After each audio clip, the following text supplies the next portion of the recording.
Ce type d'exercice peut se présenter de deux manières différentes. Soit on va devoir calculer une force, soit un champ. Ici, on va donc devoir calculer une force.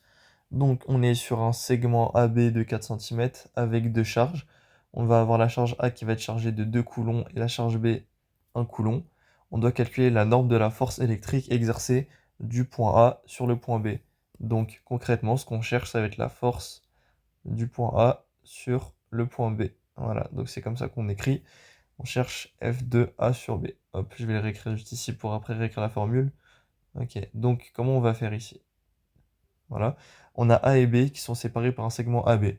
En fait, de manière générale, quand on a deux points, enfin quand on a deux charges séparées dans l'espace comme ça, la formule, elle n'est pas compliquée. Toujours, on prend 1 sur 4 pi epsilon 0. Ça, c'est vraiment la base de la base qu'on reprend toujours, que ce soit un champ ou pas. 4 pi epsilon 0 fois. Alors, soit on est dans le cas d'un champ, soit on est dans le cas d'une force. Quand on est dans le cas d'une force, si on veut la force exercée sur l'une des deux, ici je vais donc prendre du coup la force de 1 qui va être exercée sur 2. Ça va donc être fois Q1 fois Q2, le tout sur la distance qui les sépare. Voilà, donc ça va être le segment que je vais appeler, je sais pas, CB. Voilà, donc ça va être sur CB au carré. Voilà, c'est tout le temps sur la distance qui les sépare au carré. On remplit ça et en fait on a fini. Donc on va le faire avec ce cas juste ici. On va donc avoir du coup 1 sur 4 pi epsilon 0 fois du coup QA fois QB, le tout sur AB au carré. Voilà, donc je vais remplacer les valeurs numériques. 1 sur 4 pi epsilon 0, il nous les est donné juste ici, ou alors on a epsilon 0 qui est donné. On va pas se prendre la tête, hein, on va directement prendre ça qui vaut 9 10 puissance 9. Bon, bah du coup, je vais remplacer. Voilà, donc j'ai directement écrit tout. On a notre 1 sur 4 pi epsilon 0 qui vaut bien 9 10 puissance 9, fois du coup 2 fois 1 sur la distance qui est au carré. C'est très important de mettre la distance au carré, parce qu'on va obtenir des newtons parce qu'on a une force. Et du coup, sur la distance au carré, pour la distance en mètres au carré, excusez-moi. Quand on rentre ça à la calculatrice, on va donc avoir, parce que du coup je l'ai rentré pareil, 1,125 10 puissance moins 9 newton, et qu'on peut arrondir du coup en 1,13 10 puissance moins 9 newton, qui nous permet de cocher la B. Voilà, voilà. Donc ça, du coup, c'était pour calculer... Enfin, ça, du coup, c'était un cas de calcul de norme de force. Maintenant, on va passer au deuxième cas qui est pas spécialement le plus compliqué, mais qui fait intervenir un paramètre en plus. Ok. Donc, toujours un exercice avec... on va devoir calculer, du coup, une norme de force, comme écrit juste ici. Cette fois, on va avoir un triangle équilatéral de côté A égale 1 mètre. Chaque sommet de triangle porte une charge ponctuelle Q égale 3 microcoulombs. Donc, 3 10 puissance moins 6 coulombs. Donc du coup on cherche la norme de la force subie par l'une des charges à 1 newton près. C'est-à-dire qu'on va prendre n'importe quelle charge. Bon, par souci de simplification, on va prendre celle-là. Voilà. Et du coup, on veut la norme de la force électrique subie par une des charges. C'est-à-dire que du coup, on va calculer l'incidence de cette charge sur du coup la charge au sommet et la même avec ici. Ok? Donc, ce que je vous propose, c'est qu'on commence d'abord par celle-là, tout simplement. On va donc avoir... alors, ce qui est bien, du coup, c'est que là, toutes les charges, elles sont égales. Donc, ici, on va pouvoir faire... Hop, je vais réécrire ici, donc ça va être la force. Ici, on va écrire force numéro 1. Et cette force numéro 1, en gros, ça va être l'incidence de ça sur ça. Et ensuite, on va calculer la même chose ici et on va les additionner.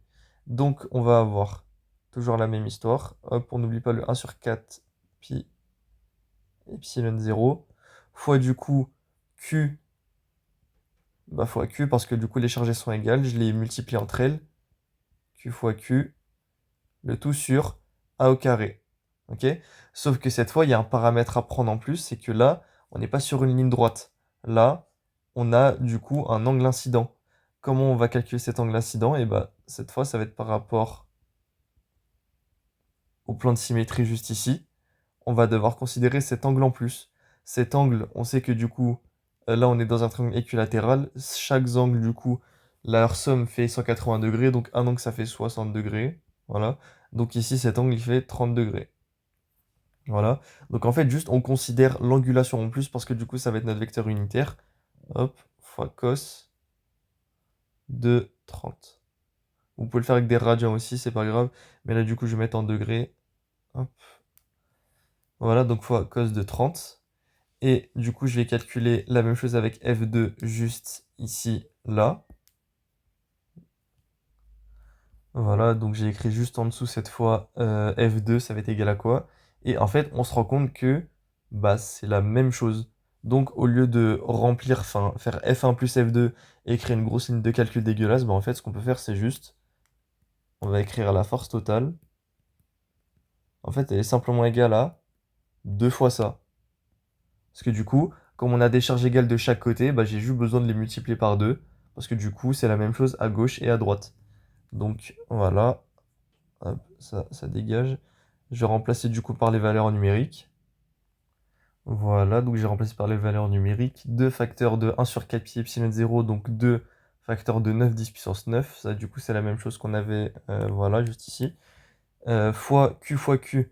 Q, c'est 3 microcoulombs, donc 3 10 puissance moins 6. Donc on a 3 10 puissance moins 6 fois 3 10 puissance moins 6, c'est juste ici. Du coup, je l'ai simplement simplifié en 3 10 puissance moins 6, le tout au carré, sur A au carré. A au carré, je vous rappelle que A est égal à 1. 1 au carré, bah, ça fait 1, donc 1 fois 1. Fois du coup notre cos 30. Et bon, en soi, on peut encore la simplifier, je vais le faire juste en dessous. Ouais, en fait, je voulais le simplifier, mais en fait, je pense que ça va plus vous embrouiller qu'autre chose. Juste, en fait, bah là, gros, bah là, en fait, c'est carrément fini parce que ici, bon, je vous laisse le rentrer à la calculatrice si vous voulez, j'ai un peu la flemme, mais on va tomber sur un résultat qui est aberrant, qui va nous faire cocher la E. Et en gros, ce qu'il y avait à retenir, c'est que vraiment, c'est la même chose que l'exercice du dessus avec une ligne, sauf que, du coup, là, on en avait non pas une, mais deux charges qu'on devait calculer leur action et un angle incident. Voilà, c'était la seule différence. C'est que là, il y en avait deux, elles étaient égales, donc du coup, ça nous permettait de factoriser par deux. Et il y avait un angle juste ici à avoir. Voilà, c'est tout. Et ça, du coup, c'était pour les calculs de normes de force.